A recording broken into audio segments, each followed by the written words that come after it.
All right, Jilly B, it's Pod 58. On our hit list today, we've got upcoming camps, we've got trips to the desert, we've got APP Daytona wrap-up and a preview of APP Sacramento. We've got a little bit of everything, plus a very exciting interview with the most interesting man in the world. And at the very end, there was this 80-foot cliff that you could jump off and into the water. And I climbed up with all the enthusiasm in the world. And as I was running up to it, my body just froze along the edge. And he goes, "What are you doing, man?" I don't know if I could actually say all of this. In life, it's 10% what happens to me and 90% how I react to it. It's true. It's Pod 58. Pickleball is great. You tune in now to this pickleball life. I'm K-Dubs and Jilly B is my wife. She's the pro and I've got the filler. She's sweet to me, but on the court she's a killer. Unadulterated and efficiently bringing you the best and worst things in PB. Tell your friends and stay for another. And no one loves us more than your mother. One thing's for sure, when hit and you're addicted. Grab a pile, grab a court, don't resist it. So click subscribe, let's go, let's get cracking. Things on done, let's go, let's get laughing. This pickleball life. Real quick, we had our ProBand contest winners, and I'm still waiting to hear back from a few of you. Christina Pickleball and Oreo Time. Heyo, so Oreo. Hit up your Instagram DMs from Jilly B and let us know where you live. That's funny that we have the ProBand winners announced on this pod, and our guest is our good friend, my first ever sponsor. The man of mystery. The most interesting man in the world. He really is the most interesting man in the room. Like, he is that beer commercial or the tequila commercial. No, it's beer. It's beer? Yeah. Modelo, right? Dos Equis. Okay, sorry, they spent all that money and I can't remember which beer it is. One of those Mexican beers. The green one. So stick around for that, you guys. Want to do a quick correction. A couple podcasts ago, we said we thought there was a mutual equity exchange between Selkirk and the PPA.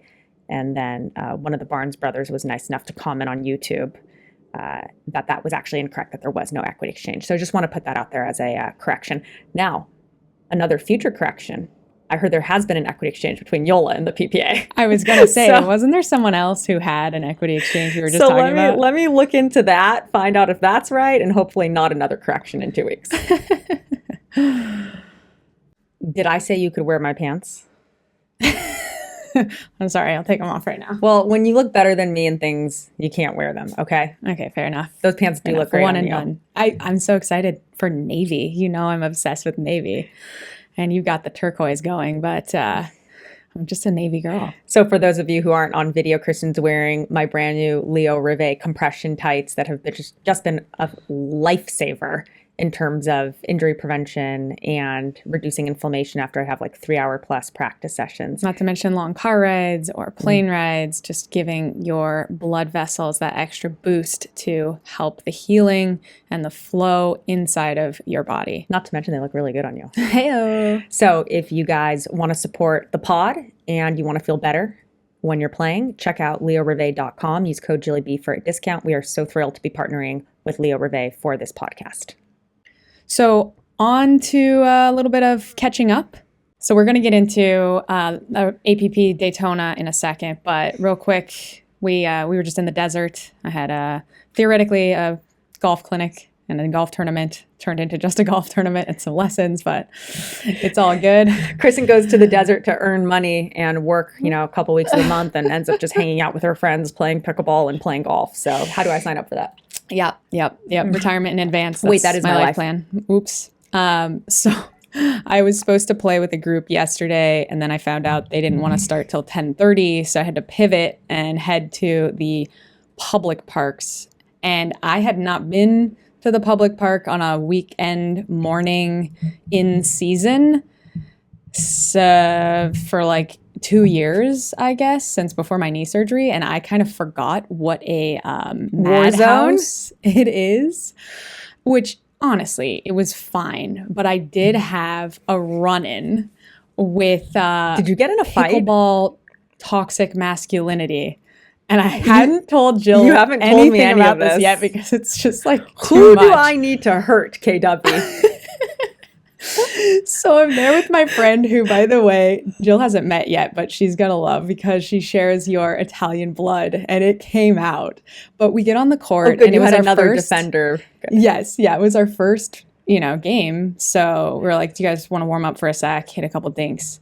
And I hit one dink to his girlfriend. And then the next dink this guy hits is like a hard roll, like ATP-able winner. And I'm like, okay, that's a little weird. And then he does it again. And I'm like, hey, no big deal. But when I'm just warming up, if you won't mind hitting kind of cooperative dinks instead of winners, I usually, don't want to be hitting hard winner dinks off my first 3 shots. And the guy fires off something self-defensive. And I'm like, okay, this is going to be interesting. We hit a couple more dinks, couple drops. We start playing.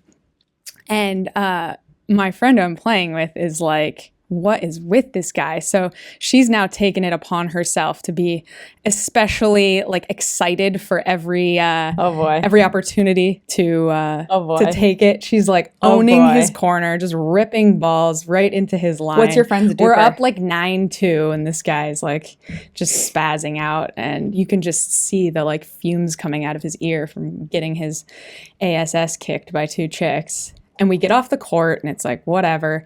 Then he says something again about his early dink, about having I should just run it down. And I'm like, yeah, I could run it down, but that's not what I'm trying to do right now. So it's a warm up. Let me give some context for those of you listening and don't know Kristen really well. She is extraordinarily anti-confrontational, but if you're going to say something to her well, you could have just done this, she's going to out-logic you. You do have a thing where you won't, I'll just walk away from something and be like, look, I don't need to out-logic someone or win an argument, but you'll be like, oh, let's dive into this. Right. Totally. It was one of those moments. Let's really go into this. I didn't go too far, and then we walked off and whatever. And like I said, I think we won 11-3 or 11-4.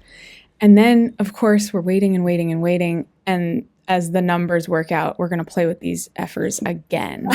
And I'm like, no, we're not doing this. And so we're like, you guys can go ahead of us. We're just mix it up. We're going to play with some other people. They want a rematch. Oh, he didn't phrase it like that. He went one step further so as to be the rules are if you move your paddles 1 slot down, you have to go to the beginning of the line. And there is no amount of money you could have paid me to play. Where? Please don't tell me you played with this person again. No. We're like, okay, fine. Move on, go play. What is it to you? Why are you, why is this so important? So, obviously this guy felt like he wanted to beat us, I guess, and wanted a rematch. That's all I can assume. And then was going to just go to a step further when we were trying to control our own destiny and he wanted to control our lives. So then my friend starts getting into it with him and is like, I like this you're friend. Not the boss. And you don't own this place. I like this friend a lot. All right. We're not, this is not the way we win this argument. Again, I'm I'm ready to out-logic him. She's ready to just Bully. Put the smack down. Yeah. Fight. Wait, what's his friend's name? I want to know her. I think I'll remain anonymous for now. Okay. But I'll tell you later. But so we end up playing with these 2 ladies who are justifiably way worse, but we had a grand old time, and it was a good example of, playing with my lower third, working on shots. We had a lot of fun points, a lot of other fun games that were valid of my trip to the public parks. I survived. So I think what we're getting at is you've been a little bit spoiled at the tennis and pickleball club of Newport Beach, at Toscana Country Club in the desert. When I'm traveling, you're playing with my our pro friends at the beautiful facilities the APP hosts at. Totally. And the wait. It is crazy how much time people go to courts and wait. We always talk about, oh my gosh, South Florida, all the best players are there. There must be such amazing training grounds. It's no, everywhere is struggling for courts. Totally. Yeah. So that was my rendezvous in the public parks of La Quinta. So I met with the Rainstorm team for croissants and coffee last week. They're in SoCal. I'm in SoCal. You missed out. Where were you? I think I was with your nieces. Oh, babysitting? I think so. Oh, you took Coco to a tournament. That's right. Tennis tournament. And some exciting news. They are going to sponsor all my clinics. Amazing. So everyone at the breakdown clinic was so excited that for you brought the Rain. rainstorm. Yeah. They were all gone after day 1, and then we forgot to bring them day 2, and it was like the biggest tease ever. Totally. Come to a Jilly B clinic. We hook you up day 1. Totally. Day 2's on you guys. No, I'm just kidding. But yeah, they're going to come to all of our clinics. And for those of you that don't know, I just added a ton of clinics. Boulder, Aspen, Montclair, adding Cincinnati. Montclair's New Jersey. So if you want to come see me in the Northeast, and just added. It's not in France. Yeah. Just FYI. Yeah. Just a short trip to New Jersey. And we added the Fort Lauderdale, April 2nd. So yeah, if you're interested in learning more, go to jillyb.com/camps. So APP Daytona Beach took home some more hardware. We got a gold and a silver, gold with Megan in women's and a silver with Will, who had a chance at the elusive Triple Crown. Very impressive. Let's get into women's. Okay. So Megan and I lost 12 points over 5 matches. Very impressive. I don't do public math. What is that per match? Like 2 or 3. 2 point. 5 matches. Yeah. So 10 games total. There's the numerator, the denominator. So it's basically like 1.25 points per game. I think it's 2.25 per game. Yes, per game. Yes. I was thinking per match. And I think a big difference maker, I think there are 2 things. And every tournament we play, we're still learning each other and really getting better, playing better together. So 2 things. I think Megan was dinking the best I've ever seen her, and like moving the ball around and being super smart with her speed ups and almost like baiting people. Like she was like 2 steps ahead. So she would dink something knowing what she was going to get back in return, which is how I always try and feel on the left, right? Like when you watch Ben Johns play, he's like chess moves, 3 chess moves ahead, right? He's putting a dink somewhere to get what he wants on the next ball. And I think that's something that doesn't translate really well in television. And when you're watching professional pickleball, it just might look like a dink, but it's a dink to set so much more up. So I think Megan did an incredible job of that. And then something I thought I did really well was I've been working on, I call it my chippy. Chippy. My Jilly chippy. Hey. Which is basically, if you watch Will Howells hit a 3rd shot drop or 5th shot drop, it's this shovel, this cup shovel drop. You see like JW do it. You see Ben Johns do it. So it's more to the side or behind you almost. Behind and to the side. In front of you. Yep. So straight arm. Still straight arm. Yeah. Straight arm back, straight arm through. The ball almost gets a little bit behind you. You have a cupped wrist and you shovel it. And I don't think I drove a single ball like in 5 matches. It does go to show, like when you're chippy, when your thirds are working, it's just so much more stress-free pickleball. Yeah, so it's just like, okay, let's go. You just easily get in. Like imagine playing pickleball. Toby. This must be how Will feels every tournament he plays. Like, got a third, now I'm in. Got another third, now I'm in. So I felt like we were statistically getting in like 8.5 out of 10 times, arriving at the kitchen line together. And that just compounds. Those arrival rates just compound. And so between Megan's amazing backhand drive and forehand drive and my little chippy, and I think between just being able to get in, 8.8 to 8.5 out of 10 times, that's why you saw the score lines the way you saw them. Because we're getting in, we're scoring. We're getting in, we're scoring. We're getting in, we're scoring. Yeah, I remember at one point talking to Scott Crandall about like how good your defense from the baseline was. And he's like, yeah, I mean, that is a way to play pickleball, but it's definitely a lot more work to stay back. When you have those points where you're like, oh gosh. And I feel like that's how I always am playing pickleball, where my thirds are too high and then I got to defend one and then maybe the next one's in. And when I have those days where my thirds are, just drooping right at their ankles with a little bit of a off-speed kind of drip, it's just, my life is so much easier. So much easier. You feel slow and bored. You feel like you're walking to the kitchen line. You're not in a rush. Absolutely. Daytona Pictona had a great experience, which it was nice to kind of rinse my mouth out from previous experiences there, where my MLP partner from Dallas, Brandon French, went up for an overhead, landed with his elbow on top of my head, and I had a concussion. We still got second that MLP. And it was my first ever MLP, right? So it was cool to kind of have a new experience there, and so fun to play basically indoors the whole time. Yeah. It's covered courts, so you get a little breeze, but you're basically indoors. Indoor, outdoor. Just covered outdoor less court. Sun, less sunscreen. Yeah. Not as good on the photos, I will say. But I would take the trade-off. And I think this is why it's also important to play with different partners. Because like if I had never played with Will, I never would have been like, you know what? I'm just going to teach myself how to do that shovel drop. look how effective it is. Look how he gets in. Look how easy it is. Yeah, totally. So speaking of Will, we play together and we have a pretty easy road to the finals and get to the finals, and he has the opportunity to triple crown. And I want to do some research on this. Across the APP and PPA Tour, how many triple crown winners have there been? Yeah, I mean, we know obviously Annalie and Ben. Okay, AL and Ben. We know Georgia did it with you in Sacramento. She was the youngest triple crown winner ever, at least on the APP. And you were saying probably JW at some point in like 2022 or 23. Megan has never. And then maybe Paris on the APP. Okay, we're gonna have to go look this up, but it's Simone. You can start right with who plays singles because that eliminates a lot of people. So yeah, if you're listening at home and we miss someone, let us know. We'll also go look this up. So Will has the opportunity to triple crown, and he goes in, wins men's in a 3-game battle against Eric Lang and Purple Jesus. Eric had torn his plantar fasciitis; he could barely move, or something torn his foot. Plantar. Yeah, I think. Fasciitis describes a different injury. Plantar fascia. He tore his plantar fascia. Fascia. Okay. Wow. So he could barely move. Yeah. So kudos to him and PJ. And then we go into mixed, and I have to give Megan and Jack just a ton of kudos. We beat them 2 weeks before in straight games, and they just took it to us from the very first point. And you'll always hear me say, look, I don't mind being beaten. I hate losing. They beat us. It was not Will's best performance. It was not my best performance. It didn't matter. I think if Will and I would have played 10 games that day. Yeah, 10 games that day, we probably would have lost the majority to Megan and Jack. And Jack had to take a medical timeout in the second and could barely move. He threw his back out or has this recurring back injury. No, totally. Megan, you could not hit through Megan. No. She played flawless. She had that look in her eye, for sure.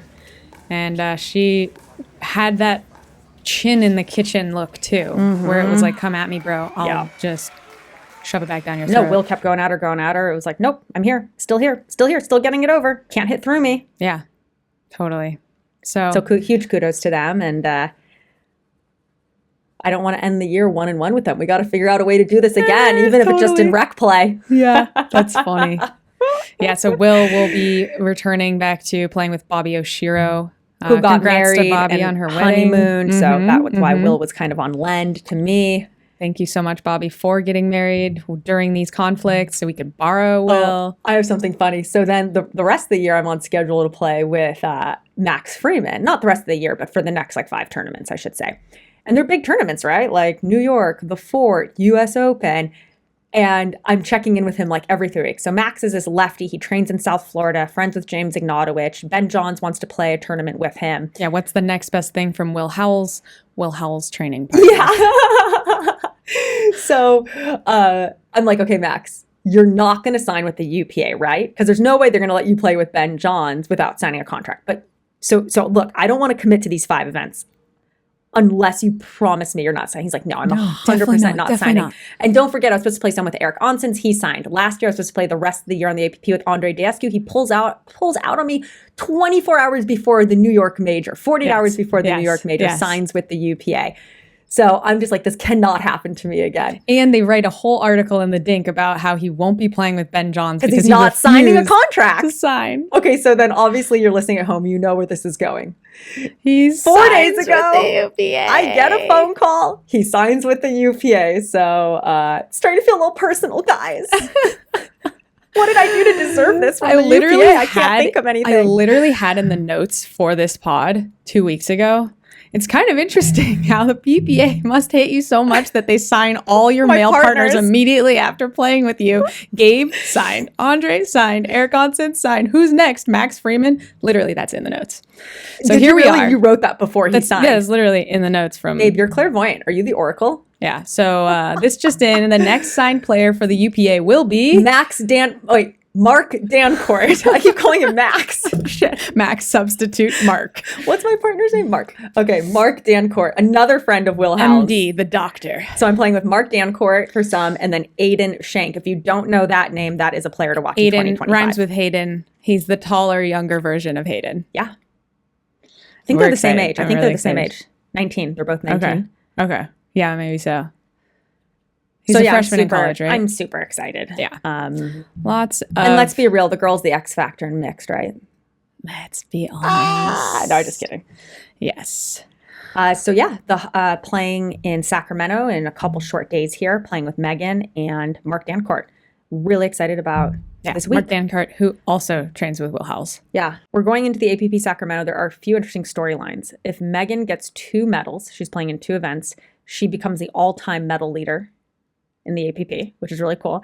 Chris Hayworth is chasing not a triple crown necessarily, although, you know, nothing's stopping him from that. He's but going for that triple medal, which is cool. And that was his goal for 2025. And we're staying at a house with a private court.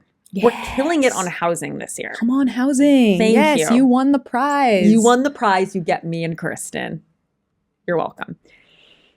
Pickleball is joy. So just real fast on the topic of UPA, obviously there's been some rules changes with MLP, PPA, and it's funny because I got called a liar by one of the executives being like, yeah, you lied when you said unsigned players wouldn't be able to play at MLP or PPA events. It's like, no, I actually was bringing to light real conversations you guys were having a year ago, which have now come to fruition. So those 2 rules are unsigned players cannot play MLP. And basically it's the same rule on the PPA because what they're doing is saying if you're in the top 50, okay, so if you're ranked in the top 50, if you're Jilly B ranked in the top 50 of, I don't know, whatever PPA points are. Yeah, whatever the PPA points are. Or if you're Grayson Golden, Chris Hayworth, numbers, 20 in singles, you cannot play qualifying anymore, okay? Like, no qualifying for you. Yeah. So what do you have to do? You have to sign a contract. Till your points, like, time out, and you go down to number 51. Or you have to play the Challenger Tour? Or you go to, whatever this new thing is. Wichita or XYZ to go play a Challenger Tour and see if you can win on the Challenger Tour for minimal prize money, and you're traveling so you can get a main draw slot that you already deserve because you're already top 50. Yeah, so they already don't have prize money. They now are inventing like prize money bonuses for some of these newer players to sign to incentivize them to actually try, which I guess is a smart idea. But now they also are diluting their product by specifically eliminating some of the best players that they're not paying, which is like kind of funny. Like the people you don't even have to pay to show up who are paying an entry fee. You don't want them? Okay. Yeah, you don't want them coming in and like maybe making a run.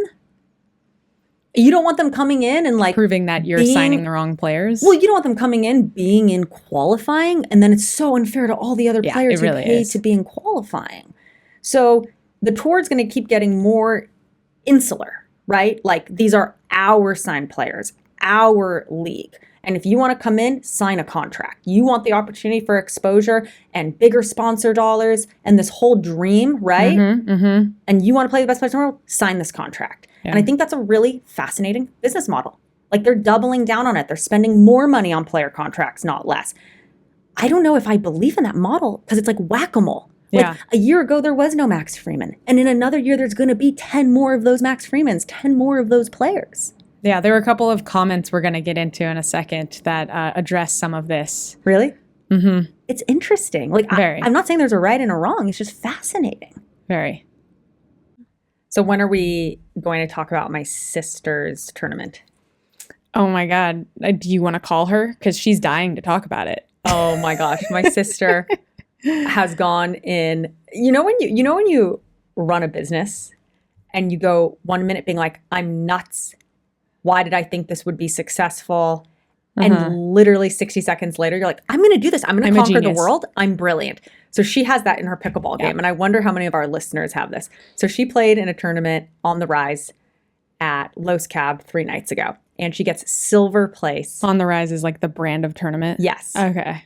And she gets, I said silver place. I didn't know if she was silver medal, second place. Hitting her thirds on the Rise. Silver place. Silver place. So she gets a silver medal and is so mad. She loses 11-7 in the third in the finals. You do have to realize, like, that silver is like the worst best, but it was right? Because you always feel like the last field. thing you do is lose. You're like, we did so good, and then the last thing you do is lose. This is a stacked field. She's playing against girls that do this for their whole living. She's 40 years old. She has 3 kids under the age of 8. She's been under my tutelage for less than a year. She gets a silver medal. She's so angry. She leaves her prize money, her medal, and doesn't take a photo. And her partner says, like, I've got your prize money. She writes her back 2 words. Keep it. Keep it. Oh, my God. Classic Naki maneuver. So she calls me the next day. So anyone out there who's looking for a women's doubles partner, Jill's sister not only has 240 points, but she will give you both prize money. So she writes me the next day. She's like, I'm just done. I think I'm just done. I can't do this anymore. I'm just done. And I'm like, Natalie, in your darkest dawn, in your darkest nights come your brightest dawn. So sure enough, Terminator, our nickname for her, goes out the very next day, has a practice session, sends me a text message and goes, I'm the greatest pickleball player of all time. I'm playing so well. I'm like a different person. And it's like this 24-hour swing. Totally. Okay, she didn't say she's the greatest pickleball player of all time, but you get the gist. She was like, she's oh my like, gosh. I'm going to beat you the next time I see you. She literally says, I'm going to beat you the next time we play. You're not even going to win a game. That's a classic Naki 360. From 24 hours, I'm going to quit. Mm-hmm. Oh my gosh. So what is her next tournament on the horizon? My sister called me today and said, I'm willing to pay Megan Fudge the prize money. I caught a little wind of this. The prize money that you two idiots would win in gold. I will pay her that prize money if she lets me play with you in a tournament. She goes, I'm that confident you and I can crush it. I'm like, well, Megan probably has a couple sponsors that are going to double her prize money, so that could add up pretty quickly. Yeah. You willing to pay $8,000 to play with Jill? $12,000? Going once, going twice, sold. Megan just got to win her gold medal and make money off of my sister. So I mentioned we had some comments from the last pod I wanted to read, but some quick clarifications, because in our conversation with Sean, he mentioned the name Steve like 12 times. And I just wanted to clear up for the world the Steves of pickleball. So starting with our friends down at Bobby Riggs, Steve Dawson, as in father of Callan, wife of Jennifer, Jen. or husband of Jen? Sorry, husband of Jen. Father of Jen, if you're me. No. And then there's Steve Kuhn, MLP founder and Duper founder, now no longer part of MLP, but still running Duper. There's Steve Rack, founder of Pickleball Superstore and founder of Power Play Pickleball in Carson. And then I think there's another mysterious Steve I asked Sean about, and he didn't tell me his name. I know who like Steve his partner. I know who it is. Okay. It's, isn't that like his dad's manager? Or okay, it was something like that. Some yeah, like it's like his business partner. Yes, yeah, yes. I don't know his last name. So hope that helps our listeners at home. I have a clarification on that podcast as well. Obviously, the theme was, is pickleball a sport or a game? And I was way more on the game side until I ran into Steve Rack, and he helped me really understand and articulate what I was trying to say and what my position is. Yeah, Claude wasn't enough. So my position is, I do believe that at the recreational level, pickleball is a sport. But I think it is so disorganized at the professional level that I do not believe it is a legitimate professional sport, which kills me to say, because I am playing it for my living as a professional athlete playing this game. So does that make you an illegitimate athlete? I don't know. I mean, you can look at also, we talked about the Olympics, Steve and I. He was like, well, is breakdancing a sport? It's in the Olympics. Right. You could go on that list, like ballroom dancing, synchronized swimming. There's a lot of weird Olympic underwater sports. Basket weaving. That one's not one for anyone that missed the joke. So anyway, that's my position. I do think it is a sport, although at the professional level, it kills me to say it. It's hard for me to feel like it is.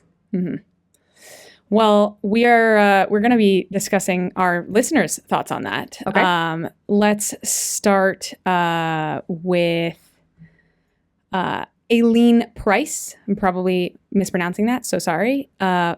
She says, love you all, great podcast. Pickleball is a sport.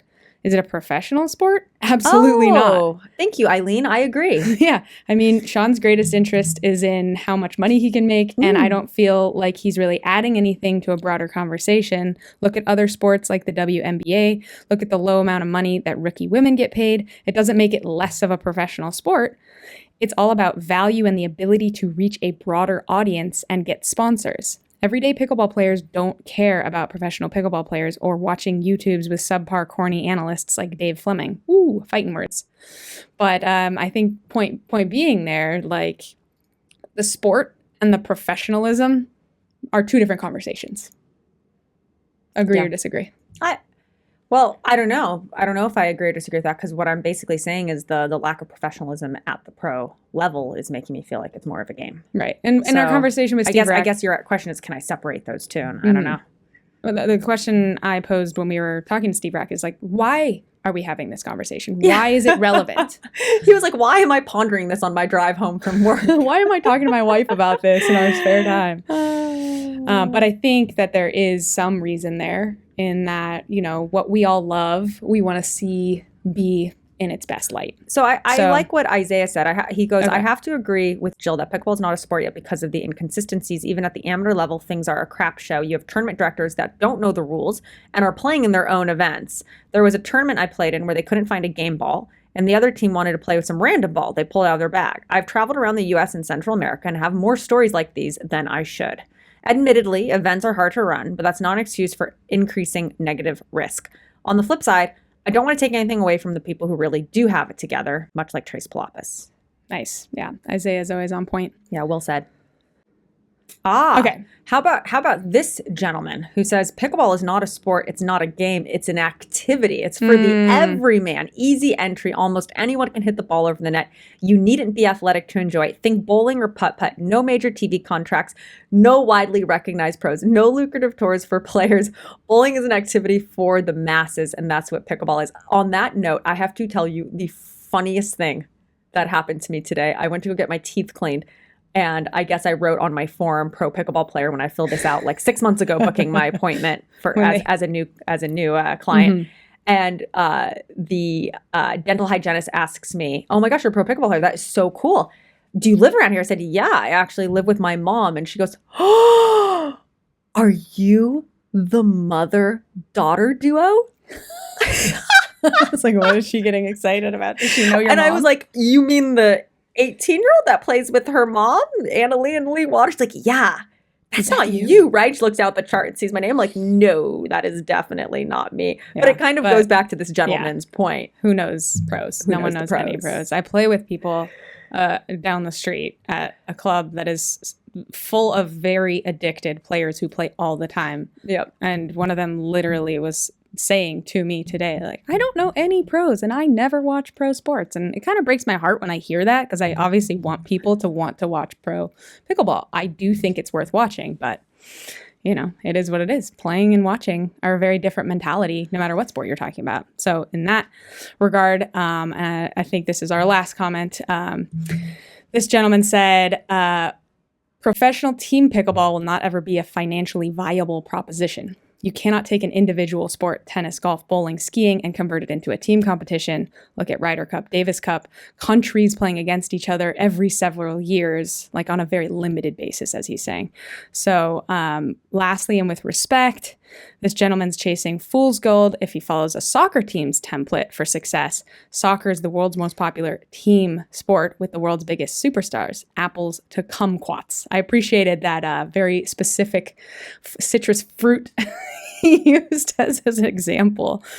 And he says, number 2, pickleball is for the everyman, easy entry. Almost anyone can hit the ball over the net. You need to be athletic to enjoy it. Think bowling or putt-putt. So, we talked about that. I always agree with Mr. D. Jones, it seems like, with his comments. So he talks about, you know, a pro sport has basically one set of rules that don't change for the favoritism of its specific players. Right. It has quality production values. It has venues that can support proper quality playing conditions for all players. A pro sport has the same standard rules around the world. And more importantly, it has a standard for its equipment, paddles, and balls. And right now, neither has a standard. Pickleball's not even close to that yet.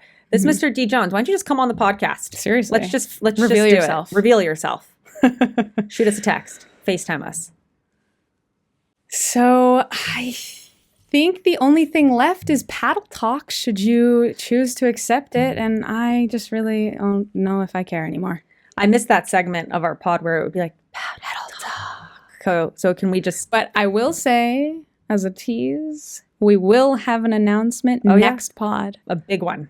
On Jill's paddle quest. On the topic of really cool venues. So I've been playing a little bit at Power Play Pickleball in Carson. So like 40 minutes from Orange County. Is it Carson or Garden City? I always get confused. It's Gardena. It's Gardena? Carson. Anyway, Carson. It's technically Los Angeles County. And Dr. Cynthia, who has like saved my life on so many occasions and hopefully can do the same today If when you know, I see you her. know. She's the MLP doctor and helps out a lot of pickleball players. So she opened a reset studio there, which is so cool. I was the first ever member. So you can go use the red light, the sauna, the ice bath. You can see her. She give you a plaque for that? Like, inaugural ever. member, Jilly B. So they're doing on March 1st, if you guys are in the Southern California area from 11 to 3 o'clock, a fire victims fundraiser for Los Angeles. Oh, nice. All proceeds go to charity. General admission is $75. It's 100% is a donation. So 100% of that $75 goes to fire victims. And Doug Ellen is going to be there, Dave Fleming, Trell Owens, Sydney Wow. Steinecker, Matt Manassi, Kim Yade. There's some VIP experiences you can sign up for. There's live balls with the pros and the celebrities. Wow. There's clinics. It's really cool. It's going to be a fun event, and that's March 1st. And do we know the website or Instagram for that?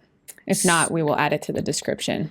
Yeah, it doesn't say that here, so let's add it to the description. But yeah, don't miss out if you guys are in the LA or Orange County area. It is literally the border between the two of them, so it's not far from either. And I will say this, the courts are awesome. So They are. They might be my favorite indoor courts Plenty I've ever played on. of ATP space on every single court. Doesn't feel like a concrete Really jungle. good. They did a good job with the visuals. It's so hard to get indoor right. Totally. It's so hard. And it's like easy to navigate. There's borders on both sides. Yeah, it's great The space. audio's good. Sometimes I go into an indoor facility. I'm like, oh my God, Yeah, I so can't hear loud. myself think. It's so loud. Yeah. This place is great.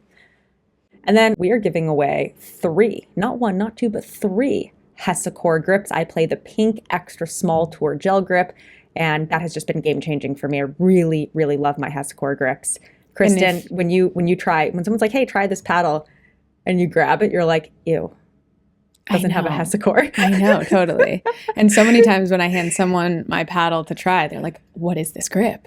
And are you like the over grip? Because that Thrive over grip is unbelievable. I know. It's like the overgrip, the undergrip. What is the it? length of the handle? Is it So just the many things. juju of your hand having been on My the paddle? sweat.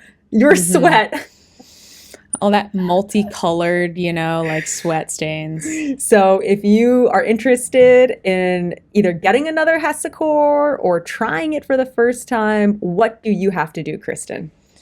Besides, go to hesacore.com. Like for the giveaway, comment on YouTube. Comment. Oh, okay. Because I was going to say, if you're curious about the different types of Hesacore, don't forget we have a video explaining all the sizing and all the textures. So definitely check that out in the description. But to win one of our 3 Hesacores, be sure to comment on the YouTube video with Hesacore me. Ooh. And then the winners will be announced via reply on that comment. Okay. So look for the replies if you are a winner for further instructions. I love giving away stuff on our pod. What else should we give away? Do you guys like signed Cats? paddles? Yeah. Are you looking for 1 orange and 1 black cat? Likes to wake up early in the morning. And meows like this.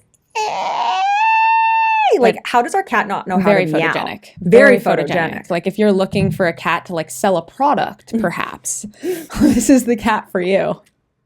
Now, what else can we give away? I don't know. Tell us. DM us. Email us. What We do want you- to know. What do you want? Old sweaty socks. No. All right, moving on. We're digressing. So I had a grand old time watching the PPA Mesa Cup. I thought, first off, that app is really cool. Being able to go court to court and you can fast forward. And then they're so good about right when a match is done, you get to rewatch it. And it really feels like you're watching pickleball on your terms. So You I forgot love the app. to- I don't pay for it. You steal it from a family member, like a regular person. You forgot to let me preface this conversation with Jill. Say something positive about the PPA. Oh, that's really okay? funny. I didn't know you were going to ask that. But so anyway, it was like the mixed match between Anna Bright, Deckel Bar, Ben Johns, and Annalie Waters was just pure entertainment. And you can tell the stands were packed. I think that seating capacity there is 1,200 in the stadium because we had it packed when I played nationals on that court. And then, of course, the irony of slaying the giant and then losing in the finals. JW and Georgia ended up beating them, right? Thanks, I didn't watch. Thanks for ruining Spoiler that for me. alert. And then it's so much positivity. And then the PPA releases some numbers. And your girl, Jilly B, can't just, sit down and When smile. she sees a number, and she's got to slay that number. I know. You know that I have to dig into the data, you guys. I have to dig into it. So the PPA publishes that they had more attendance than an NHL, NBA regular season game, higher than the average regular season game attendance of both the NBA and NHL. So they say NHL. Oh my God, they said that? I totally missed that. So they said NHL I just saw the 17,448, NBA 18,315, and then the PPA Mesa Cup 18,965. So they say 18,965 attendees, 300,000 in revenue. It was an absolute record breaker, going down in history as one of the greatest pickleball events ever. It was a pinch me moment to see how far we've come, says PPA CEO Connor Pardo. So for starters, the outdoor stadium seating, Visit Mesa, which is the local whatever, says 1,800. Okay, I think stadium holds 1,200. You think the stadium holds 1,800? Let's just be really generous and say 2,000 seats. Okay. All right. Well, first off, let's address a couple things. The event is over the course of 5+ days, not one night or one day like an NHL events or an NBA event. So it's over 5 days. It's interesting that the wording doesn't say fans. It says attendees. The $300,000 in revenue doesn't specify ticket sales. And if you're going to assume it was ticket sales, that would suggest they sold around 3,750 tickets a day to a venue that seats, right, if we're being generous, 2,000. It doesn't say if the attendees include players, staff, sponsors, etc. And anyway, I look at that and I'm like, why? Like, these numbers don't mean anything to anyone except you, me, and the like data nerds out there. The point is that they packed the stadium. Why not just like stick to the like true but just like Nationals truth? did. Yeah, Nationals did the same at the same venue. Yeah, it's so funny how they just insist on head scratchers.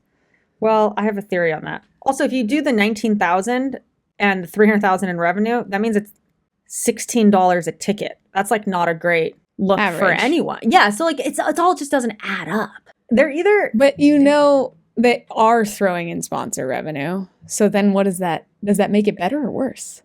All right, so here's my theory. Either they are so filled with hubris that they think they are like so much smarter than everyone that they can just throw out these numbers and it's so insulting to everyone else's intelligence, right? They think like nobody's gonna look under the hood. So it's either that, like that just the hubris of it, or they know they're doing that, but they're like, hey, let's say crazy stuff and get people talking. Like, let's go say we have more attendance than an NBA game. That's going to get Jill and Kristen talking about it on a podcast. That's going to get everyone dissecting it. And in that case, that's kind of brilliant. Right. Well, I think the other thing that happens, or it could be both, as does happen to any liars, that once you lie once, then you have to like double down on it. So if they in the past have been talking about, we had 15,000, we had 14,000, we had 17,000, then they have to keep going up or they can't brag. They're like, yeah, we had so many. And now this week we had 5,000 a day. It just feels like such a typical thing to do after an awesome event. Yeah. To like taint it with the like, look at me, everything is amazing. Yeah. Let me throw out these numbers. These, again, what did I say on the last podcast? 2 podcasts ago. Unsubstantiable. In this case, like probably substantial, but ambiguous. Like what is it meaning? Yeah. Gotta love it. Hey, Kristen, you have a really fascinating graphic in here. Where did you find this from? Sports revenue share among major leagues. I believe you added that. Did I not? Did you not? I'm impressed by myself when I don't even remember. This is like when you hide something valuable in a place from yourself. When you find $20 in your ski jacket from last year. Yeah, kind of. No, that wasn't really what I was saying. No. You know what they say? They say if you're looking for something, it's always in the last place you look. And you find it.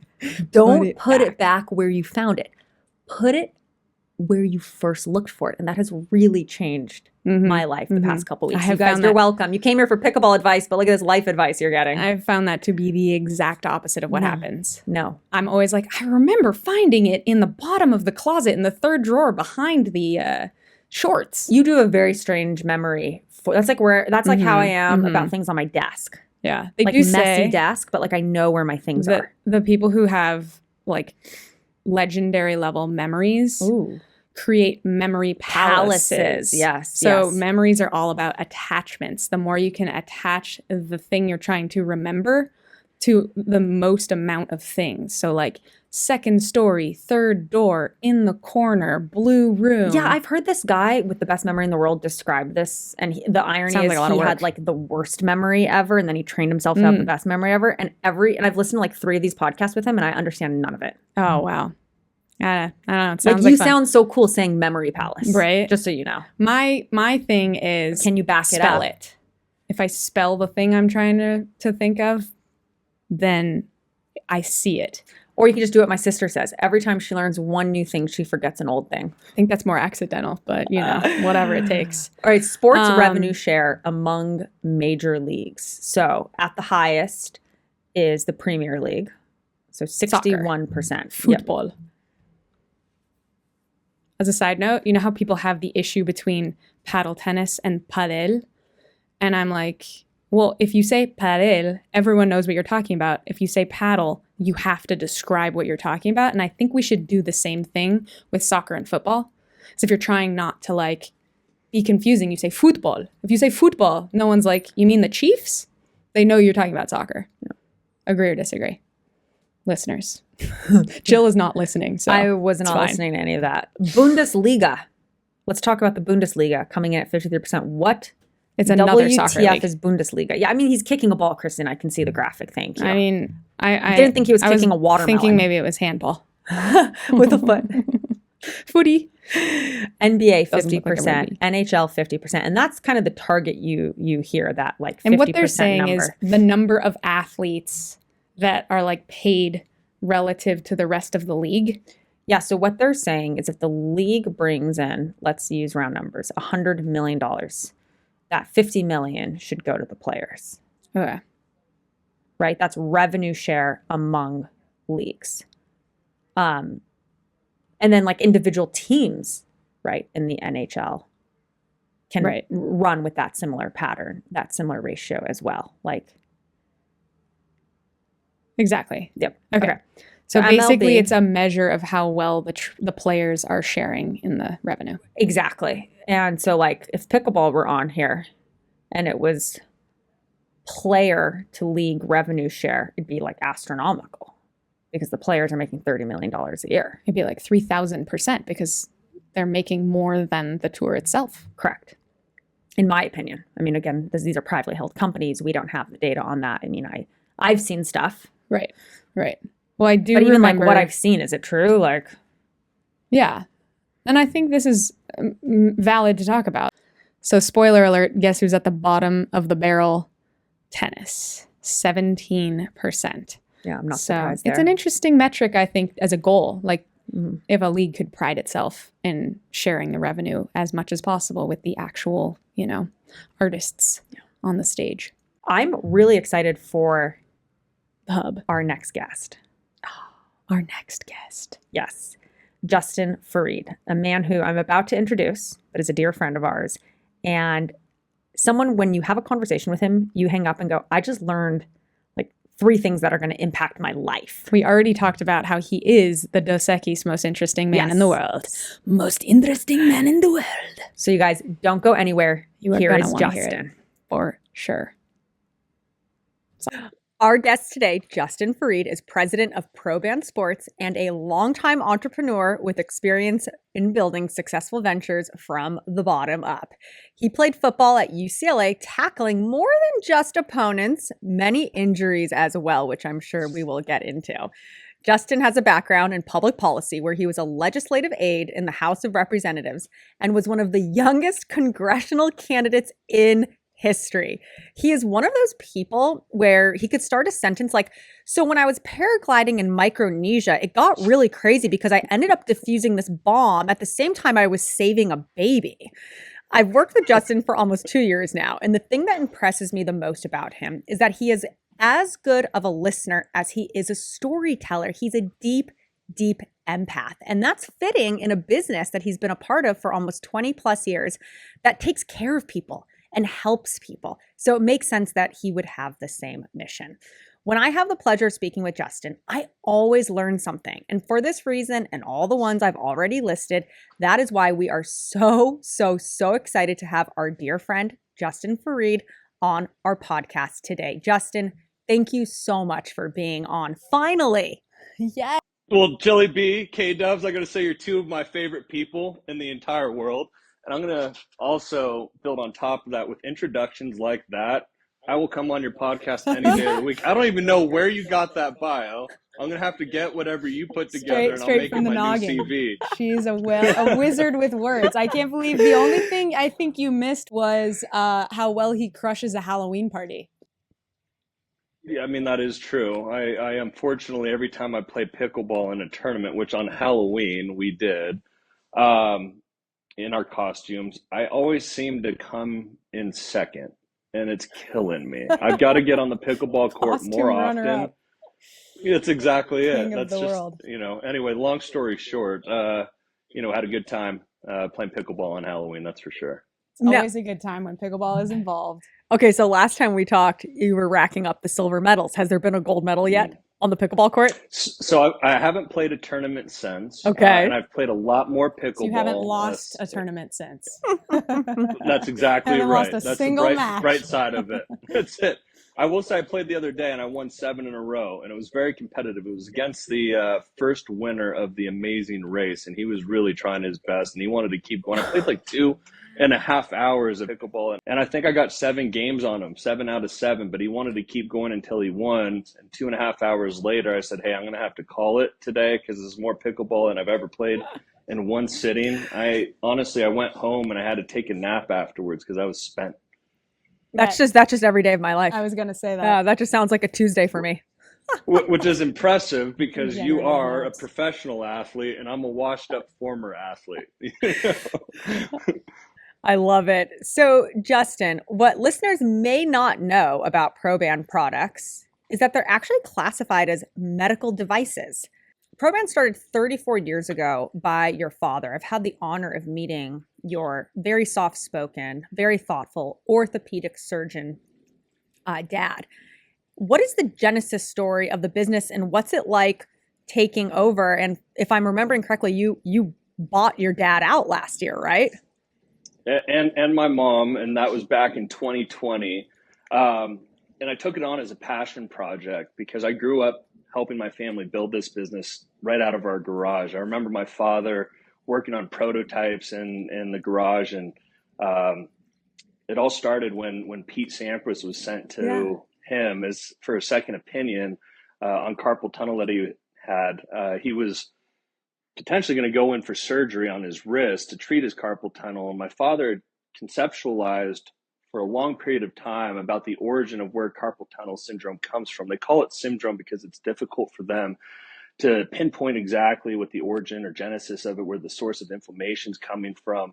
And he discovered the source was coming from up in the forearm, and there was referred pain into the wrist. And so he literally, I remember as a kid, I was probably 4 or 5 years old. He got some plaster, made a mold, got a heat gun, a plastic sheet, some padding, and made this makeshift widget and put it on Pete to see if that would help decompress the inflammation and help pump it out at its source. And it worked very effectively. Wow. 2 weeks later, he was out playing tennis again. Pete was one heck of a competitor. His competitive spirit coupled with a little aid got him back out on the court, won Grand Slams after that, and I don't believe ever needed to have surgery there forward. So the concept was in place. He went and filed utility patents on the widget itself, and over the course of the next decade or so, we worked to really develop out and build out the best design for efficacy on the product, which has now led to our current iteration that's in market now for that product. My father's philosophy was always, even though he was a surgeon, that's, I suppose, where the money is made. He was never in medicine for the purposes of making money. He was in there to try to help people stay active, have, a nice active lifestyle. And, this really hit home for me later on in life. But, it started off pretty much like, there wasn't social media back then. You couldn't go viral on TikTok. So building the business was something that was a bit disruptive for the marketplace at that point in time was a little bit more arduous than it might be in the current era. going to grassroots efforts where you're going to chambers of commerce events, you're going to physical therapists and chiropractors, outpatient recovery clinics, hospital systems, trade shows, building this thing up from the bottom. And I had the honor and pleasure of going through all of those things with my father. My mother went back to business school to learn how to build a business, became, a corporate officer of our business. We started out of our garage. I was packing boxes and taking inventory. I love that so much. As a little kid, I remember there'd be boxes that were about the same size as me that I was dragging out to load up to a truck to drop off at UPS. Are there photographic evidence of these moments in your childhood? Yes, we need photos. There are. I could send you a photo too. In fact, I think there's one on the website on our story page. 34 years later, for the last 5 years, we've been ranked the top physiotherapy and or orthopedic solution provider in the world by our largest trade organization. Last year, we had the distinguished honor of winning both awards in the same year. So it's been a lot of fun kind of carrying the tradition of trying to help people with a fairly low cost, really effective catalog of products to keep them, on the courts or on the field or performing at a high I just have to level. say, I respect so much the longevity of this business. 34 years, it's not like a TikTok video went viral and you were able to sell 50,000 units and then it's a flash in a pan and gone. This is patented technology that has helped so many people. I mean, I cannot play without my arm banded, and when my ankle's killing me, I wear my ankle banded. Kristen wears the Need It. I can't wear all three at once. Please don't put that on me. I don't want any knee problems. But unlike you, Jill, I wear them on literally both my forearms, both my knees, and occasionally on one or two of my ankles when I'm, exercising, just to mitigate against inflammation. A large majority of people are quite susceptible to it. I'm among them. Yeah. And, a big part of the drive for me is, I was a pretty high octane athlete in my younger years with the goal of playing football at UCLA. And I walked on there. I eventually became the starting running back, and I blew my knee out, had 2 unsuccessful knee surgeries, couldn't walk without severe pain in my knee around UCLA's campus. And my father ended up doing a full reconstruction on my knee. He developed a surgery specific to fixing what was wrong with it. And even then, I had issues walking without severe pain, and that really starts to wear on you over time, no matter how resilient or relentless you are, to kind of have that nagging. And I remember I put our Need It on, and I felt immediate relief going up and down stairs. It actually allowed me to start strengthening the leg, and it got me back out on the field. So walk us through the science, right? Like, it's working with, what I was going to say earlier was, I appreciate that you don't charge quadruple for this. Like, has your pricing gone up 5% in 10 years even? Like, just about, actually. But not much more than that. That's amazing. Yeah. Like to have pain relief at these price points, under $30, $35, $40. I mean, it's incredible. So walk us through the science. Like, I get that it works with your body's natural pumping mechanisms. What is it doing? Pumping out inflammation? Yeah. So actually all of them, your body has somewhat of a pumping mechanism, but whenever you have inflammation that builds up, it almost like kind of works like a dam with oxygen and blood flow through your body. And so our products are developed and designed to work with your body's own natural movements to decompress the area and to help pump out inflammation right at their source, which will in turn increase blood flow and oxygen flow to improve healing environments. So our forearm product, basically every time you move, whether you're gripping or moving your fingers, you'll find up on your upper forearm, you'll see a lot of movement. So it's like Isaac Newton's third law of every action has an equal and opposite reaction. Yeah. Every time you move your wrist or make a fist, it is pushing up against the place, which in turn then push back against your forearm. So it decompresses both sides of your forearm, which was revolutionary at the time of its invention, and helps increase blood flow in that area. The knee product does the same. So the back of the Need It actually works with your hamstring tendons, where the front part of the knee goes underneath the patella and over the patella tendon. And so every time you bend, it gives you a gentle pumping mechanism in that area, which also, but it also helps with patella tracking. It helps decompress areas so you're not putting so much stress in the joint. A lot of people don't realize, but the hardest part about running is stopping. Yeah. And so much of what the Need It does is support that sprint to the kitchen line and then put on the brakes. You've got that femur sliding forward, right? And the Need It helps support that tracking. And you guys will understand this. You know, we had partnered with Gamma, which I know you know pretty well, Jill, for a long time, who helped distribute our products throughout the pickleball and racket sports communities. You know, the biggest seller for them was always our forearm products. However, with the evolution of the game over the last 5 years, you know, in conjunction with a lot more people playing the sport, we're actually seeing a huge increase in the lower extremity products that we have, the ankle product, the knee product. And it makes perfect sense when you think about just how fast the game is today relative to where it was 10 years ago.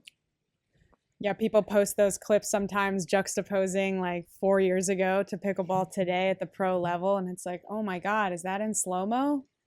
It's amazing how this it's a really impressive sport, and it's evolutionary arc. There's no question about it. Well, I was just texting some of my college teammates from the golf world about pickleball, and I was like, it's basically like tubing. Like, you can't play pickleball and not be giddily laughing the whole time, even when you're losing points. Like, what sport can produce that reaction?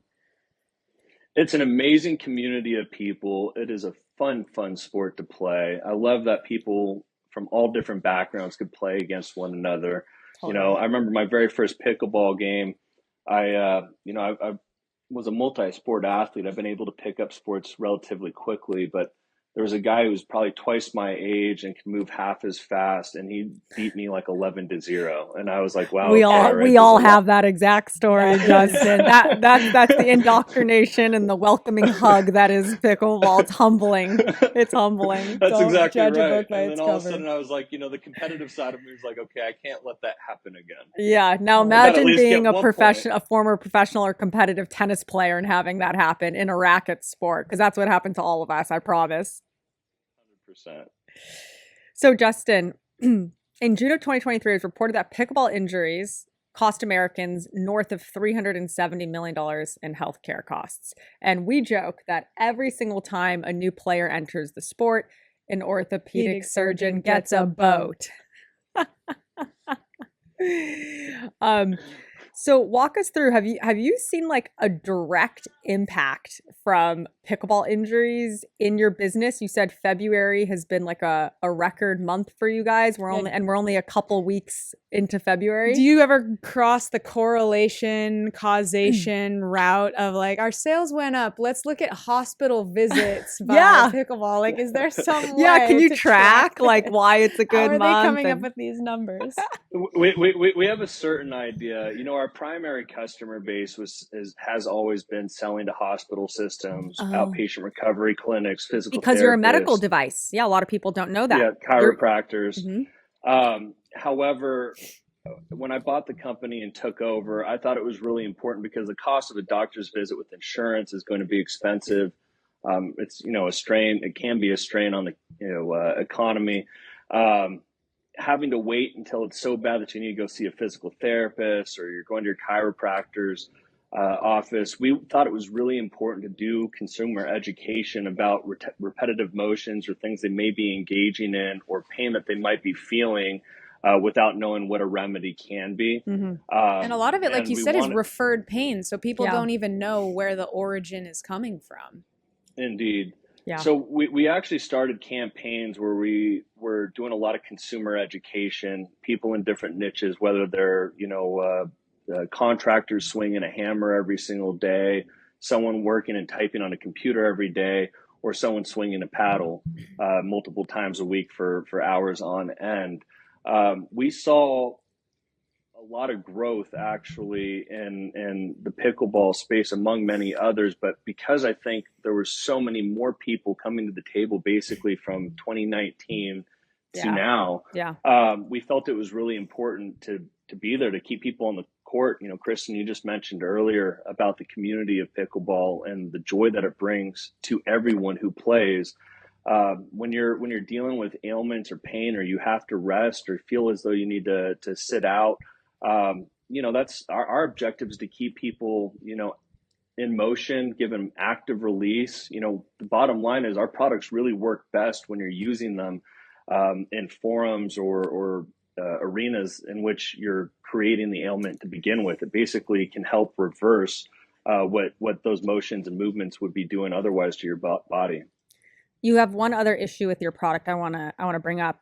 In addition to the only having done a 5% increase in the past 10 years, I noticed these products last forever. So Vinny Brascia, who owns Los Cab Pickleball, I saw him with like a yellowed ProBand armband. And I'm like, dude, they don't make yellow, Vinny. He's like, I've had this for 20 years.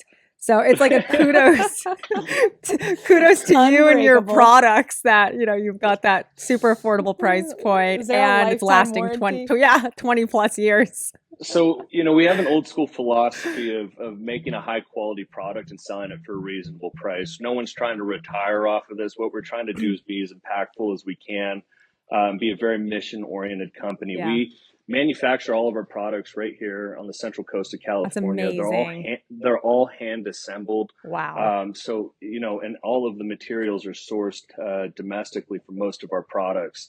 Wow. So, you know, it's really important to us just to put out the best possible product. It's part of our brand, being, you know, a cut above anything else.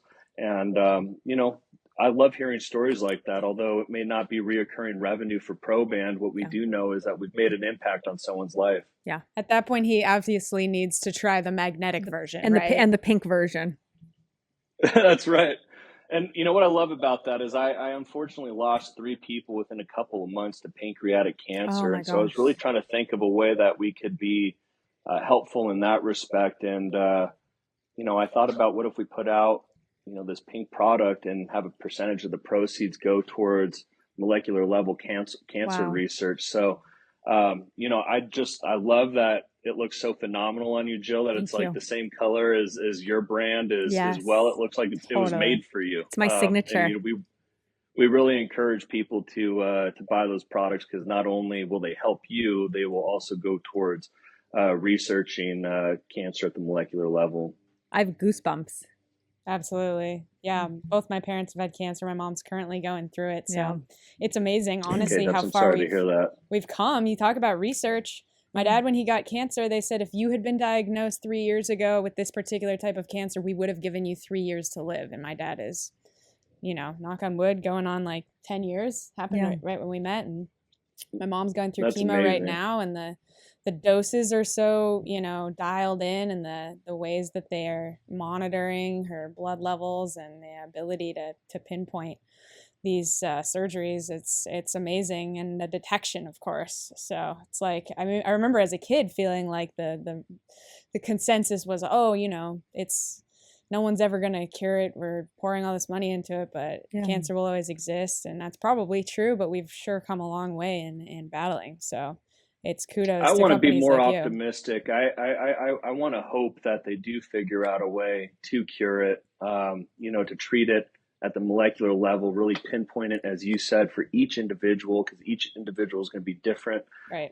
In the evolution of how that cancer can metastasize, you know, and if we could have one little part in helping to move the ball downfield on that, to me, that would be a very fulfilling part of you know, a fulfilling thing to be a part of in life. I love that. No, thank you guys for doing that. Justin, I have a question for you. Did you always know, right, when you were picking up those boxes that were double your size, that you were going to go into the family business? Did you like spend years fighting it, but it was like then the siren call, you couldn't ignore it? Like, your background's so diverse. You were doing public policy in DC, you were running for Congress. Like, so how and when did you decide to make the leap into the family business? And do you ever feel like, don't mess it up, don't mess it up, don't mess it up, don't mess it up?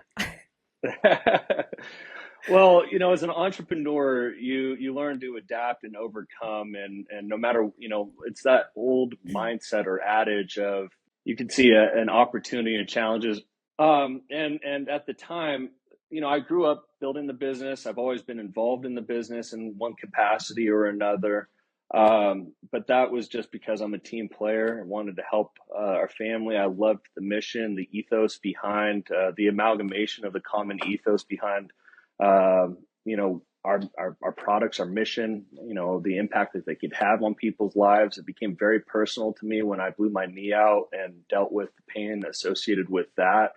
And the fact that it helped alleviate that pain helped me come back and play my final year at UCLA and be an impactful player for my team in the locker room and out on the field. But it got to a point where it really needed some new life direction and some leadership. And my parents were very interested in selling the company. And my father just, after a few weeks of looking into prospective buyers, he came to me and he said, "Hey, would you consider buying it?" And I thought about it and I said, Dad, that would be a pleasure and an honor to do it. See if we can't, Wow. make this thing, go on for another 35 years. And so, was it something I thought about or considered? It was just something that I did. But when he came to me and said, can you be that person that brings that new life, that fresh vision, a new approach to it, I thought, wow, that's going to be one heck of a challenge. Let's go ahead and take it on, Wow. So I Any regrets? don't ever tempt me with a good time, Or a good challenge. I feel like you're the A good epitome of that challenge, guy right? who's like, if it's too easy, I don't want any part of it. 100%. It's boring otherwise, right? Do any regrets? No. I when I was 11 years old, I had sleepless nights, believe it or not. And I remember the way that I remedied that was making a commitment to myself that I would live life in such a way that I would never look back and say, I wish I would have, could have, or should have done something different. So a part of that is having foresight in what you do. Another part of that is being very moral and ethical about everything that you do so that you're always doing things the best way possible. And so I'm very fortunate that I'm very intentional about living life in such a way that I can't look back with regrets. At times, you might fail at something, but you get better because of it. So you don't regret that because it's a learning lesson. Attitude is everything. Do you have siblings, by Indeed. the way? Was there like a arm wrestle for who got to buy this company from Dad? There wasn't an arm wrestle. It was both my dad and my mom. My dad was like, "Yeah, whatever you want to offer, I'll take for it." My mom beat me up over it. I got to tell you, that was one hell of a negotiation. Your mom beat you up on it. I love that. Oh man, she's no one to mess with. I'll tell you that right now. It really got out to printing out the P&Ls and literally showing the market value of what I was purchasing. So, well, they say doctors are horrible businessmen, so it makes sense that his wife was like, say, behind every doctor who gets into business is a wife woman who has a mind for business. and listen, I have a very deep appreciation for very strong women. I married one. I grew up with one as a mother, and I could tell you that they were an unbelievably good team between the two of them. It was like yin and yang, one strengths on one side that were weaknesses on other. They really completed themselves as one solid unit and team. Well, I think no one we know has had a closer, more intimate look at the division of politics in America after your stint in politics. I've heard it said before that pickleball can save America. Do you think that's true? To be totally frank with you, I think there is something to that. I was working on an issue set in a country that is very deeply divided between two ethnic and cultural groups. They had been working outside NGOs, governing bodies and institutions had been working for decades to try to bring both sides together and didn't effectively do that. I remember meeting with the special envoy, former envoy to this particular country, and as a kid at 24, 25, telling them all the ideas I had to bring these two communities together. A big part of it centered around playing sports with one another. Just in my background with football, You got people from all walks of life, all over the country, from all different backgrounds in one locker room, and you build a fraternal bond with them.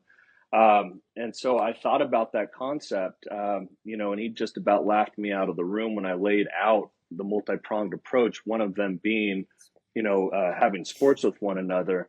And I'll tell you what, 6 months later, they were actually back at the negotiating table for the first time in decades. So, in all seriousness and no tongue in cheek, I think pickleball is a type of sport that can bring people together and understand there is a human component to this, that these people are just like you and me. We have similar commonalities, and perhaps we to set the stage for having, a pragmatic, mindful and thoughtful conversation that has some reciprocity. Wow. That's amazing. That Well was said. Very well said. Justin, as a lifelong entrepreneur, you love business.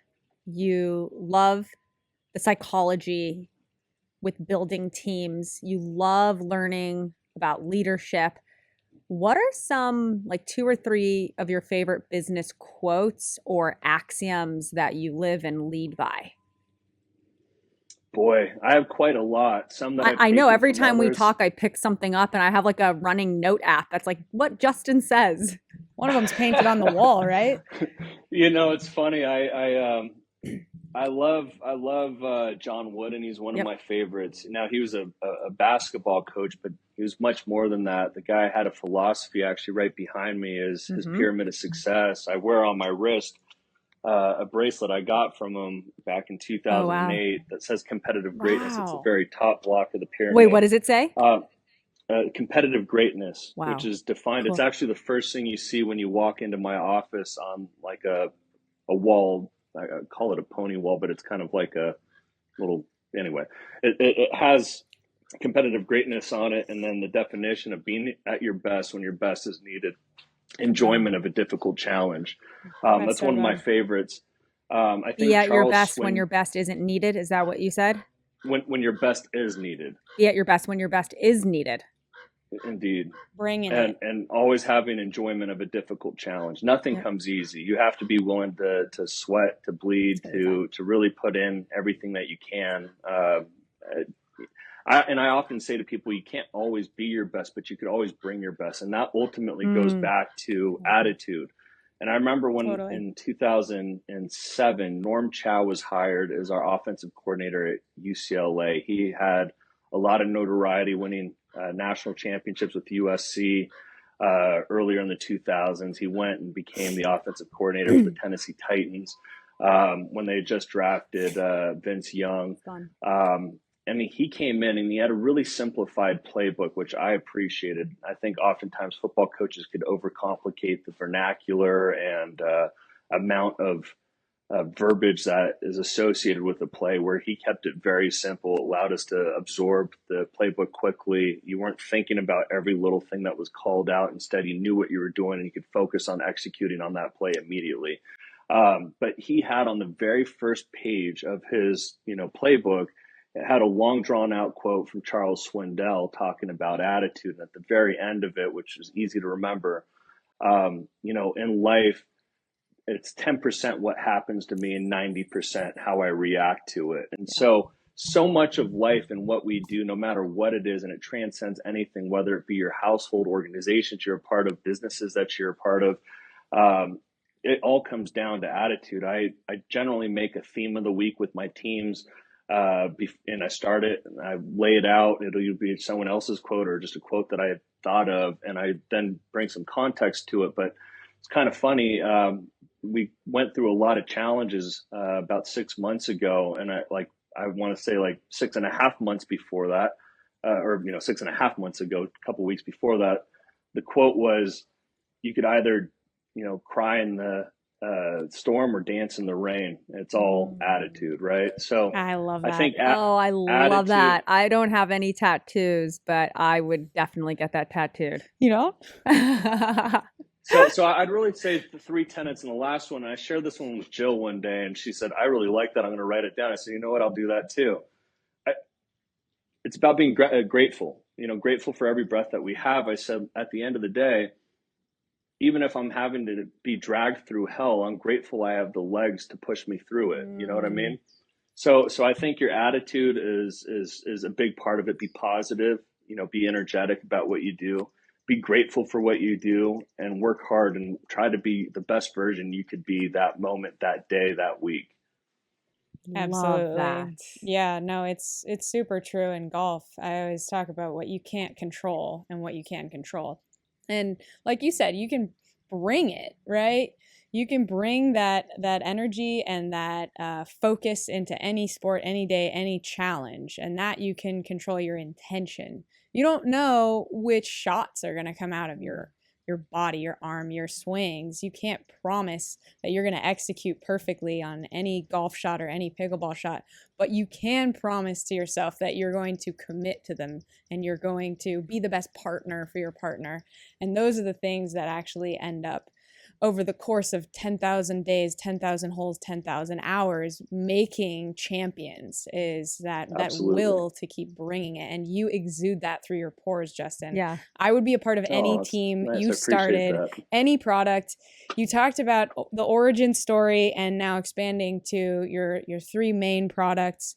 We didn't talk about the ball for the squeezy ball. Squeezy ball, as we like to call it. And I was like searching for the real term. It's called the therapeutic exercise ball, also known as I like squeezy squeezy ball. But what else have you guys considered expanding into, or is this give us some like top secret, like when injuries when was the last time you guys had a new product, and are there any new products in the works? I love that question, Kristen. Well, I appreciate that. It's actually a really exciting time for ProBand. We're going to be vertically integrating even further, which is not something that we've done under smaller words. What does that mean? We're going to be bringing more stuff in-house. That's what I thought. And so we're going to be expanding operational control over more of our production, our manufacturing. We do a good amount of it now, but we're going to do more so that we can have more certainty in the long haul, better quality control.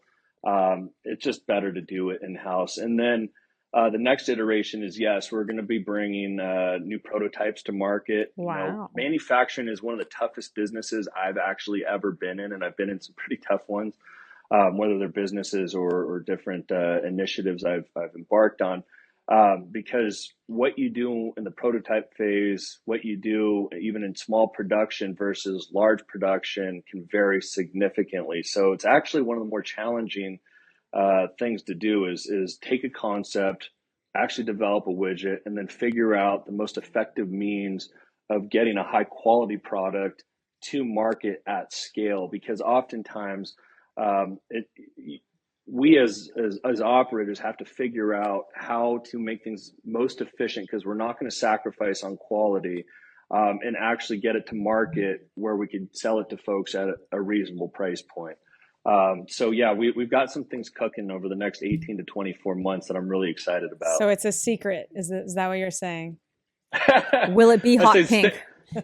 Stay tuned. Okay. Yes, I love a good mystery. You're gonna have to come back on the pod then. Well, I know your time is limited. Do you have one any more final questions, Jill? I have one more question for you, Justin.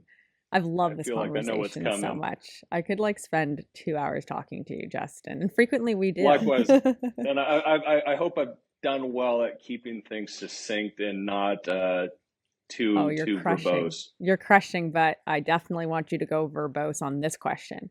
So you have more amazing stories probably than anyone I have ever met, including dangerous things that you've been a part of. Can you share with us one of your more crazy, dangerous stories?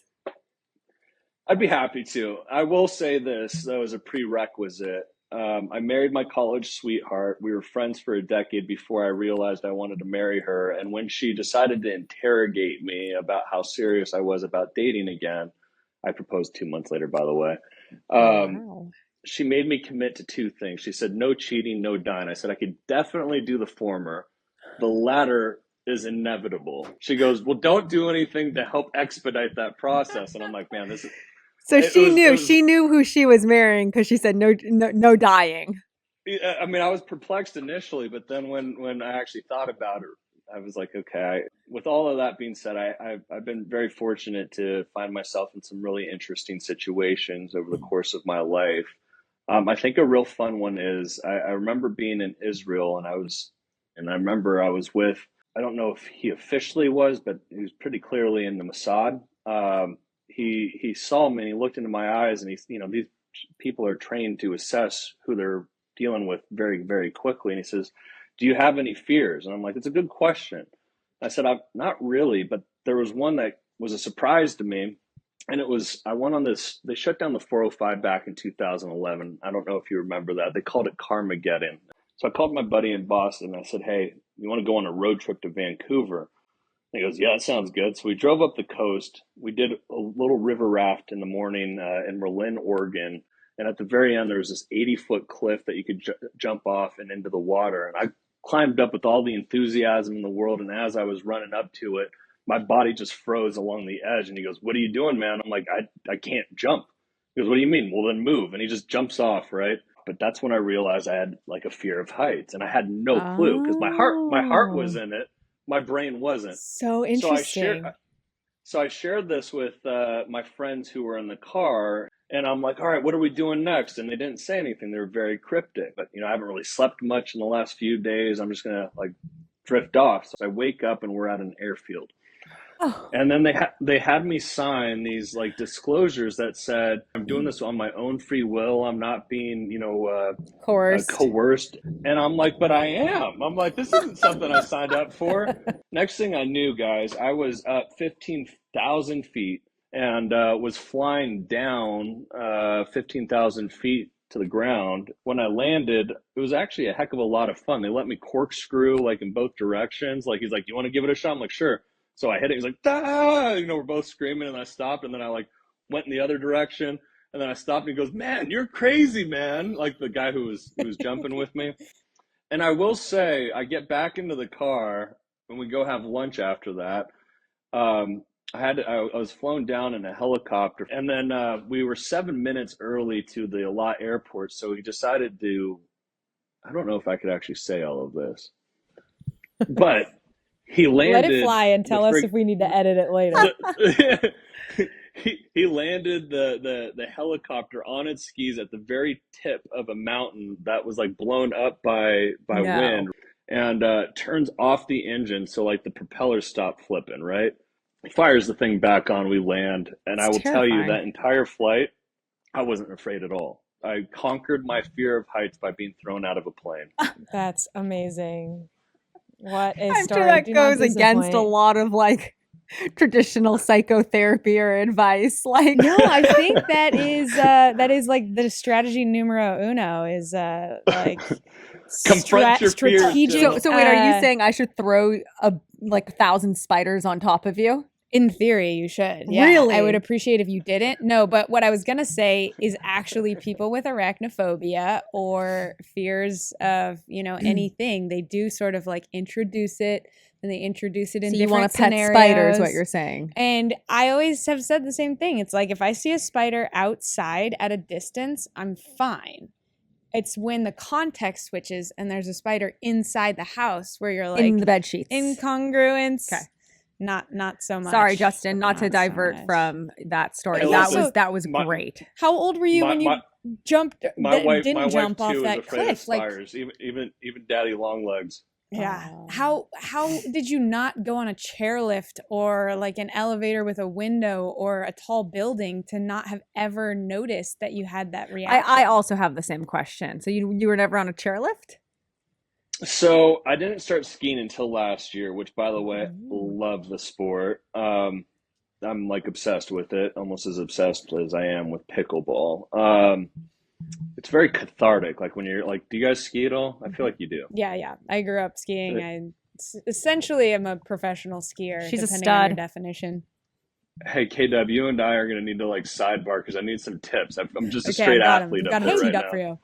Big Bear right now has some snow. I don't know if that's too pedestrian for all of us, but Not at all. My wife actually has been talking about doing just a day trip up there for it. Do you guys want to meet me up there? Let's go. Awesome. Into it. So no, I hadn't done that. Elevators are generally not glass that I went up and down. I grew up in Santa Barbara. I think the tallest building here is like 4 stories. I remember driving up from the PCH up Wilshire to go to UCLA for the first time and being just amazed by how tall the buildings were on the Wilshire corridor. You know, Santa Barbara's a small town, great town, my favorite town in the world. But that was just that. And when I went to local fairs or whatever, I generally played the games to try to win the prizes. I didn't go on the rides. So yeah, I was just as that's true. shocked Even as a you Ferris guys. wheel.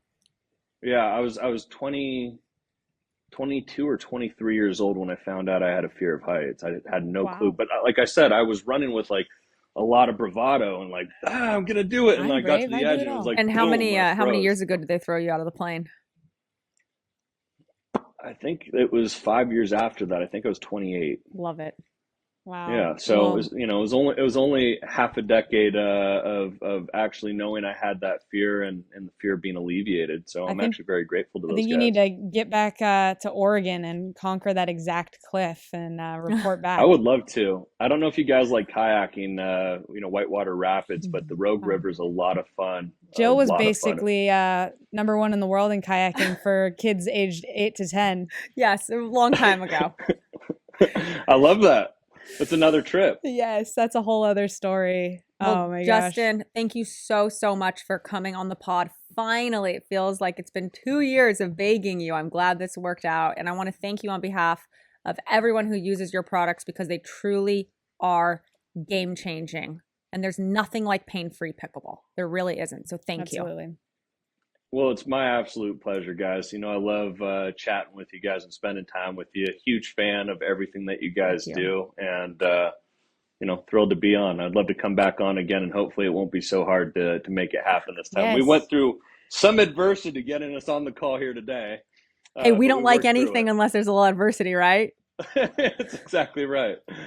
So you guys make sure to hit up proband.com or do it follow again, them do it again. on ProBand Sports. No, it's proband.com, but it's at She's ProBand right. Sports on Instagram. Shit. I was nailing Shit. it, and I Shit. only know because I usually mess it up. Rewind. Do it again. Do it again. No, You're leave keeping it all. this We're in? keeping this version. No, she always makes me keep the bloopers in.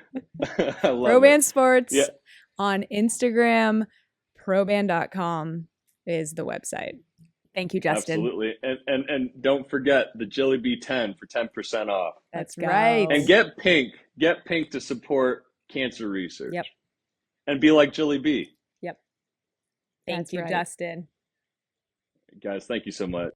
Okay, you guys, that was our dear friend and sponsor, Justin Farid. We hope you enjoyed that conversation as And- much as we did. Congratulations to Justin on overcoming your fear of heights. Bravo. Bravo. So next week, we're going to be talking about ratings, Duper versus UTRP. How do the algorithms differ? What does the scale mean when someone's like a UTRP, like 6, 7? And ultimately, where do we think ratings are going to go in pickleball? Are we going to see like a merger, an acquisition? Is one going to win? So we're going to deep dive on ratings, which as you guys might know, I worked for both of those entities. So sometimes I can have every now and then a nugget of insight. And Kristen, what else are we going to tackle next week? We are finally going to talk about the 2025 players to watch. No, I don't think we're going to, because I think this needs to be the way we end every pod. podcast till Next like week, October players of to watch. 2025. We should actually do that and not like take that out, but every week, Pickleball is joy, y'all. Next week, players to Players watch. to watch. Yes, yes. Oh If my you know, gosh. you know. Maybe we'll leave this in for those who really, really die hard know Oh my God. what is up. We're also building our guest list on the pod. We're doing more guest spots. So we want to hear from you. Who do you want on the pod?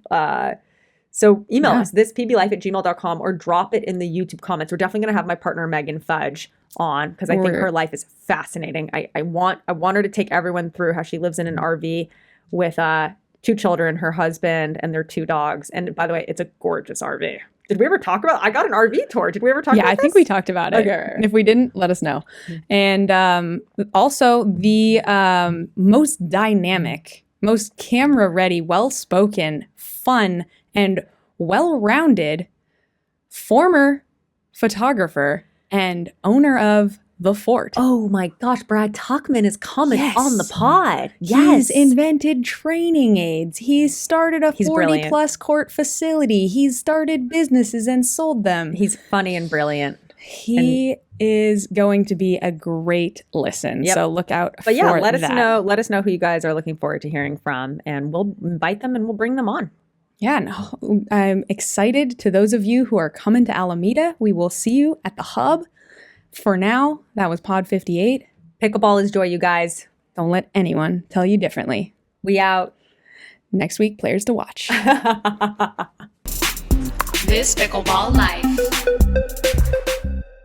Never. For those No, of you I'll call you in wondering, 30 minutes. Jill is on the phone with her sister during the podcast. This is a repeat I can't experience, usually talk 7 to 8 because hours the a day. entire reason I couldn't babysit your children today was I had a podcast film. So how can I talk to you about your pickleball while I'm filming a podcast? You're just going to have to become a guest on our pod, Natalie. Your punishment for this is now your guest on the pod. I'm putting you on speaker. Can you pause your pod for 5 minutes so we can chat about my pickle? No. Your pickle is now part of the pod. It's a So, live one. Did you know we what? not tell Now you we're that? going to do a live pickle because I was going to tell everyone how you got a silver medal at On the Rise, your fourth pro tournament 2 nights ago. And you were so pissed that you lost in the gold medal match that you left your prize money check. You didn't take a photo. You left your medal and sent your partner a text message saying, keep my money. Well, I played so bad and she played so well, so I didn't earn it. Just felt like the right thing to do. Shout out to Maddie Wald. Can we chat for 5 minutes about my pickleball? No, we're literally filming. Oh, for God's sakes. Goodbye. Do you have a message for our listeners? Yeah, give it.